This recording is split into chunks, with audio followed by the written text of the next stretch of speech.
Well, a typical day sees more than 100 drones launched by Russia into Ukraine, often with devastating impacts on cities and the civilians that live in them. A new North American fundraising tour to help counter these attacks is underway, and it stops in Calgary today. Anna Tselukhina is the president of the Calgary branch of the Ukrainian Canadian Congress. Anna, thanks for taking time for us. I guess I should say 100 is maybe the average, but we have seen days where as many as 700 or 800 drones have been flown into the country. And I guess if we can just start there and talk a little bit about life in Ukraine under this sort of constant threat of drone attack. Well, the day would look the same. Good morning, by the way.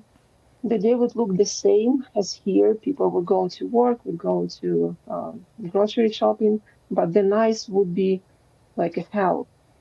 In 2024, I believe it was only 3,000 drones used during whole year, but in 2025, it was over 50,000 drones used over Ukraine, and estimates for 2026 that it will be 100,000 drones. And it's not those drones that you can pack in your backpack. It's a huge Shahed drones, like 3 meters long, that can carry over 150 kilograms of explosives. So it's literally a disaster, and it's literally a huge threat for life for Ukrainians in Ukraine. And so this fundraiser is specifically to counter these attacks. So tell us, what exactly is being funded? Yeah, during this fundraiser, we hope to get enough funds to produce or to buy interceptor drones, so special types of drones that will be able to chase those Russian drones and destroy them before they can hit any civilian object or kill somebody in Ukraine. Yeah, and it should be noted that many of these drones are hitting civilian targets. These are not necessarily military targets, Anna. It is what Russia keeps saying, that they are hitting just military objects, and they come up with different ideas who was hiding there.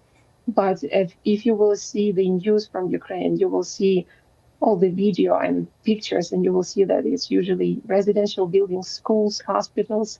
And then lately, in last 1 or 2 months, it would be infrastructure. So they would keep people in Ukraine without heating, without electricity for hours, for days. Yeah, and so tell us about this event today in Calgary, and that's Touring North America. Yeah, so today at 6 p.m., we're going to have a few interesting speakers who came straight from Ukraine. One of them is Sergei Pritula, who is the founder of Charity Foundation, and he's very famous in Ukraine as he's doing his work since 2022, and he provides a lot of equipment for Ukrainian military. Another one is used to be famous Ukrainian singer, and now he's a soldier. He's commander of one of the battalion who use these interceptor drones. So if you want to join this, please come at 6 p.m. at St. Vlad's Sobor. And there will be opportunity to ask questions, also to see presentation and to hear latest news from Ukraine about situation in Ukraine. And before we let you go, Anna, just if you can, give us a sense of the sentiment in the Ukrainian community around ongoing peace talks and obviously the hope that something gets brokered here. Well, I would say that we still have a tiny hope. I don't know, it sounds crazy probably, but we still have hope that we can have just peace for Ukraine, that we won't have to give up Ukrainian territories. But unfortunately, as we see, the main person who influenced these peace talks is not on Ukrainian side and mostly thinking about his own interests. So we try to fight, and we hope that international community, including Canada, will continue to support Ukraine and will continue to back up Ukraine in those peace talks. And we're really thankful to everybody who stands with Ukraine in these days. Okay.